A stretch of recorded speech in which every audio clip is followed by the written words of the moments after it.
지난 6월 9일 서울고등법원은 오는 18일 예정이던 공직선거법 위반 사건 파기환송심을 무기한 연기하였습니다.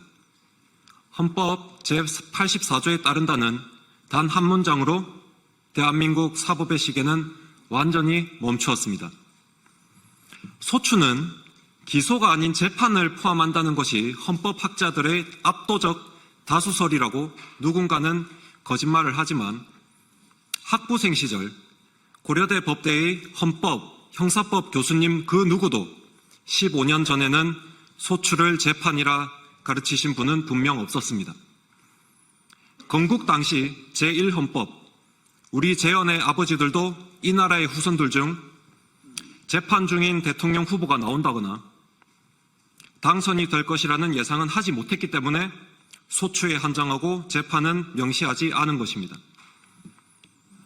더군다나 민주주의 회복에 대한 염원으로 이룩한 지금 87개헌 6공화국 10차 헌법에서 처음 태동한 헌법 제68조 2항에 대통령은 판결의 사유로 자격 상실됨을 적시한 것은 곧 대통령 또한 헌재의 결정만이 아닌 형사재판의 판결로 자격 상실될 수 있음을 명확히 밝힌 것입니다.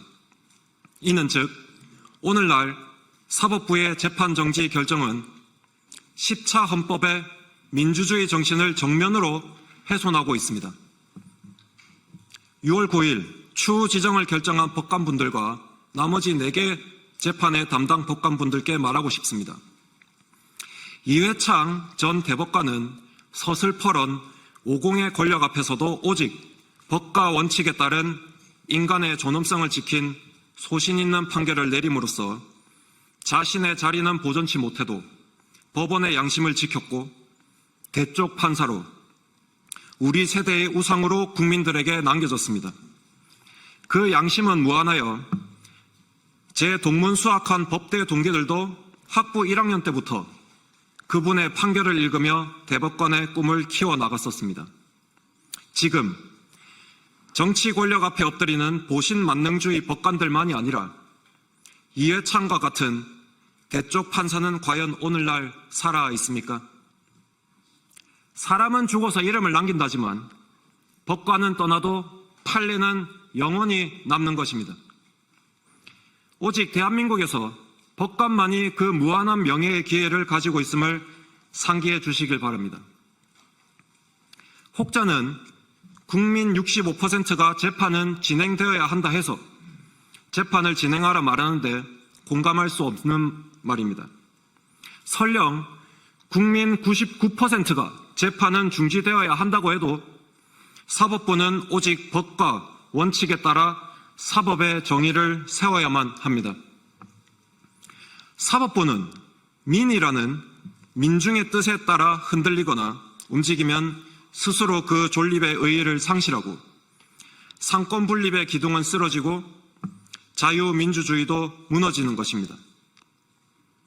공산주의도 민주주의의 형태였고 무솔리니의 파시즘도 히틀러의 나치당도 총칼이 아닌 민중의 뜻을 얻고 민주주의 틀 안에서 태어난 지난 역사를 기억해야 합니다.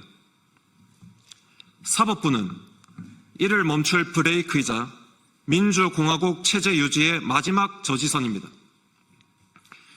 사법부 독립의 붕괴는 분명 20년 안에 이처럼 양갈래 전체주의 국가의 한 길로 대한민국을 나아가게 만들 것입니다. 다가오는 역사의 굴레 앞에서 에드먼드 버크의 선의 방관은 악의 승리를 꽃피운다 라는 말을 이 나라 최고지성인 사법부의 긍지에 바칩니다. 감사합니다.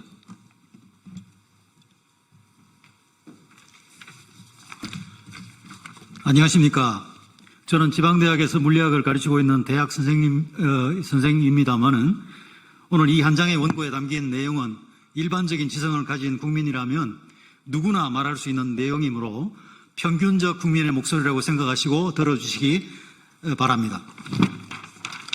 존경하는 국민 여러분, 지금 정부 여당이 강행하고 있는 검찰청 폐지와 수사, 기소 완전 분리는 단순한 제도 개편이 아니라 국민의 눈과 귀, 입을 막는 사법 통제 시도입니다. 한마디로 말하면 법치주의를 정면으로 부수고 자기 편만 살아남게 만들겠다는 정치 공작입니다. 첫째, 왜 지금 이 시점에 갑자기 검찰을 없애겠다는 겁니까? 우리 대다수 국민은 기억합니다. 만일 검찰이 없었더라면 조국 전 장관 일가의 권력형 비리, 모 권력자의 대장동, 백현동 등 성남 개발 비리, 위례 신도시 개발 특혜, 성남 FC 불법 후원금 수수, 외환거래법 및 대북지원법 위반, 위증교사 및 재판 불응, 벌금형 등의 수없는 사건, 모 권력자 부인의 공직선거법 위반, 법인카드 유용 및 업무상 배임, 또 관용차 공무원의 사적 유용 혐의 등 현 정권 실세들과 관련된 각종 수사는 진작에 묻혔을 것입니다. 이러한 불편한 진실들을 입막음하려는 게 지금의 입법 목적이 아닙니까? 둘째, 형사사법 시스템을 붕괴시키는 구조적 문제입니다. 수사는 경찰, 기소는 검찰로 나눈다면서 그 둘 사이에 협력 시스템도 벽을 쳐놓았습니다. 그 결과는 뭡니까? 수사는 부실하게 되고 기소는 책임을 회피하게 되고 국민은 정의를 못 누립니다. 이미 경찰의 무혐의 남발, 부실 수사, 증거 누락의 사례는 수도 없이 보고되었습니다. 결국 범죄자는 빠져나가고 피해자는 눈물 짓고 책임지는 사람은 아무도 없습니다. 이게 우리가 원하는 사법개혁입니까? 셋째, 국회 통과 절차 자체도 반민주적 폭거였습니다.